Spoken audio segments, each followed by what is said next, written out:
बात कर लेते हैं सोनम केस की। इस केस में 10 ऐसे अपडेट्स हैं जो आपके लिए जानना जरूरी है। आपको सबसे पहला अपडेट दे देता हूं, रिक्रिएशन। आज आरोपियों को मौका वारदात पर लेकर गई पुलिस, मेघालय पुलिस। ये तस्वीर आप देख रहे हैं, ये उस वक्त की है जब मेघालय पुलिस रिक्रिएशन कर रही थी। वहां सोनम से पूछा, आरोपियों से पूछा, बताइए कैसे मारा राजा को। सोनम ने क्या बताया, उसने कहा कि वो राजा के साथ आगे आगे चल रही थी, पार्किंग के पास पहुंची जहां आपने देखा होगा ग्रिल है।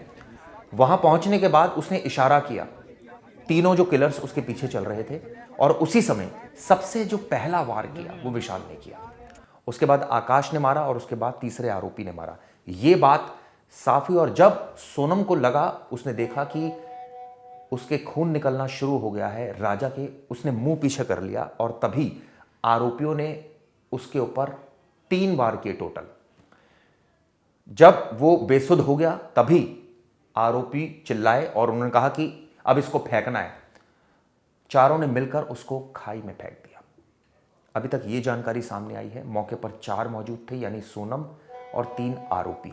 ये बात उसने बता दी, अपना जुर्म भी कबूल कर लिया है। ये पूरा रिक्रिएशन हुआ है। आपको बता दूं जो बात है पूरी रिक्रिएशन की, हत्या के वक्त वो मौके पर मौजूद थी। पॉइंट नंबर 1 जो बताया है सोनम ने, पार्किंग लॉट में ही किलर्स को राजा की हत्या का इशारा दे दिया गया था। हम सबको पता है वो पार्किंग लॉट जहां हमारे संवाददाता पहुंचे थे, आपको दिखाया था। इसके बाद पहले वार के बाद जब राजा का खून निकलने लगा तो सोनम चिल्लाते हुए पीछे हट गई, यानी उसने देखा कि किलर्स ने मारा है उसको, हिट किया है दाव से। 2 दाव थे उनके पास, एक दाव उन्होंने खाई में फेंक दिया था।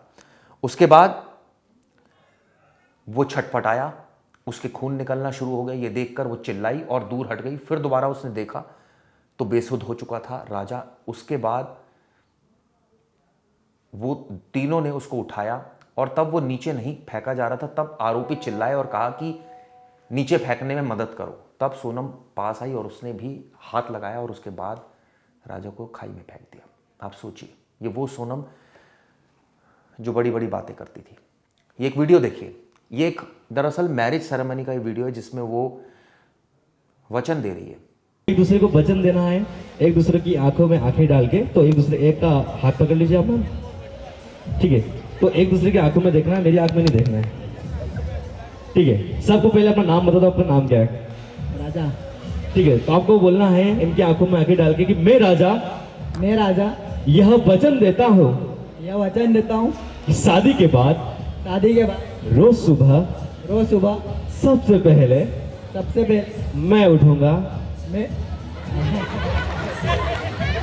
अदरक वाली चाय बनाऊंगा, नहीं आती, उसके बाद अपनी वाइफ को उठाऊंगा। उठा जरूर दूंगा। चाय बनानी नहीं आती। चलिए, पहला वचन मानते हैं आप, ठीक है। एक वचन कंप्लीट हुआ, एक बार तालियां बजाएं हमारे कपल के लिए। दूसरे वचन के लिए जाते हैं हम लोग। मैं राजा यह वचन देता हूँ शादी के बाद अपनी वाइफ को हर महीने शॉपिंग पे लेके जाऊंगा। शॉपिंग पे लेके जाऊंगा। हाँ, ये बात तो एग्री हो गए। चलिए लड़की वालों ताली बजा दो यार, आपकी लड़की की बात है यार। चलिए, थर्ड, मैं राजा यह वचन देता हूँ शादी के बाद मैं अपनी वाइफ को साल में एक बार वर्ल्ड टूर पे लेके जाऊंगा। हाँ, एक बात भी एग्री हो गए, ताली हो जाए। एक फाइनली एक हम बस दुल्हन से एक वचन लेंगे, लास्ट वचन लेंगे, और अगर वो एग्री हो गई इस वचन के लिए तो मैं मान जाऊंगा। चलिए मैम, आपका नाम सबको बता दीजिए आप। सोनम, ठीक है। मैं सोनम यह वचन देती हूँ कि शादी के बाद राजा ओजी हमारे ओजी, ठीक है। शादी के बाद ये अपने दोस्तों के साथ कहीं भी जाए। अच्छा, इन्होंने एग्री किया ना कि अभी सारे बच्चों ने बेचारे ने एग्री किया। उसने बोला चाय भी बना के दूंगा, सीखूंगा, पर आपको एग्री करना है इस वचन पे। अपने दोस्तों के साथ कहीं भी जाए, कहीं भी पार्टी करे, साफ बना, कहीं भी पार्टी करे, कहीं भी मुंह काला करे, मैं कभी यह नहीं कहूंगी कि कहाँ थे, किसके साथ थे। किसके साथ? राजा भाई तुम तो गए, तुमने 3 वचन दिए, उन्होंने एक वचन पे भी एग्री नहीं किया, तो लास्ट वचन आप दोनों को एक साथ में लेना है।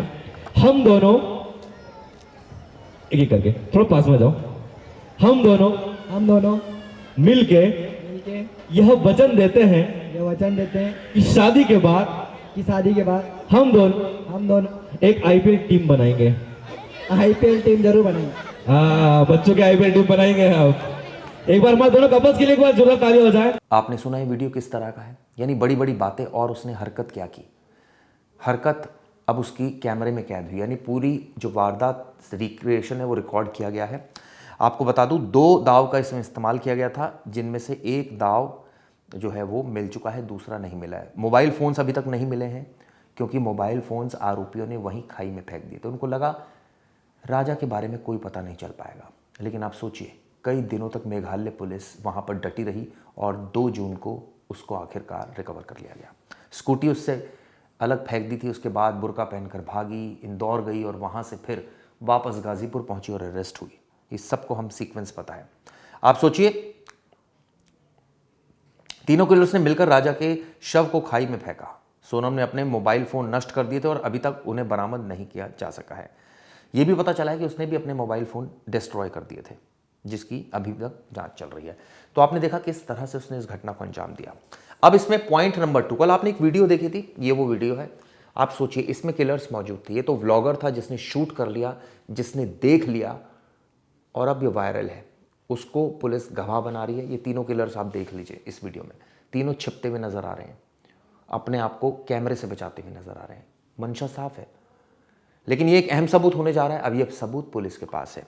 पॉइंट नंबर 3, अभी रिमांड बची हुई है, तो जाहिर तौर पर क्या फर्दर रिमांड ली जाएगी, ये सबसे बड़ा एस्पेक्ट है, क्योंकि डीजीपी ने जो बयान दिया उससे पूरा मामला ही पलट गया है। डीजीपी ने साफ साफ कहा कि सिर्फ लव एंगल से जांच नहीं हो रही, और भी पॉइंट हैं। तो वो पॉइंट क्या हैं? क्या प्रॉपर्टी हथियाने का इरादा था सोनम का या कुछ और? इसको लेकर भी जांच अब लगातार आगे बढ़ रही है। तंत्र मंत्र, क्या बली एंगल भी इसमें है? क्योंकि परिवार ने साफ कहा था कि हार्ट अटैक आया था सोनम के फादर को, और उनकी तबीयत ठीक करने के लिए ये हत्या करनी जरूरी थी, यानी बलि देना जरूरी। तो क्या ये बलि का मामला है? क्योंकि एक पोटली का भी मामला सामने आया कि उसने अपने घर के बाहर पोटली लगा दी थी, और जब राजा और सोनम की शादी हुई थी तो उसने राजा के घर के बाहर लगाई थी। तो उसके परिवार ने पूछा ये क्यों लगाई है, तो उसने बोला कि ये शुद्धिकरण के लिए है। अब आप सोचिए ये कितनी शातिर थी।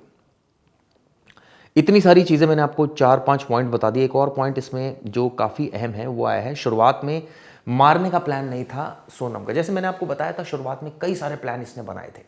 पहले इसने खुद गायब होने का प्लान बनाया, फिर इसने ये प्लान बनाया कि एक लड़की को मार देते हैं, उसको जला देते हैं और लोगों को लगेगा सोनम मर गई, लेकिन ये प्लान भी फेल हो गया। अब तीसरा प्लान गुवाहाटी में मारने का था, चौथा मौके पर, और 5वां आखिरकार उन्होंने पार्किंग लॉट में उसको मार दिया। आप सोचिए कितनी बेरहम पत्नी थी।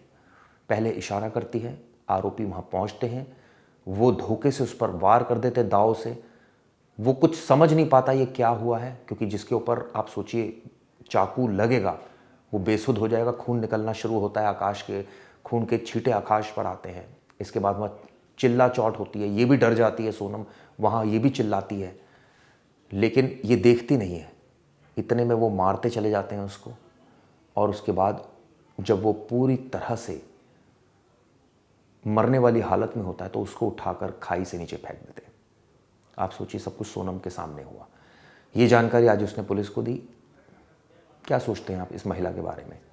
बहुत सारी वीडियोस आई, राजा की बड़ी इमोशनल वीडियोस आई, बहुत अच्छा परिवार था, और जिस तरह से घटना हुई कई सवाल खड़े हो गए। बहरहाल वीडियो को इसलिए की जरूरत है। धन्यवाद।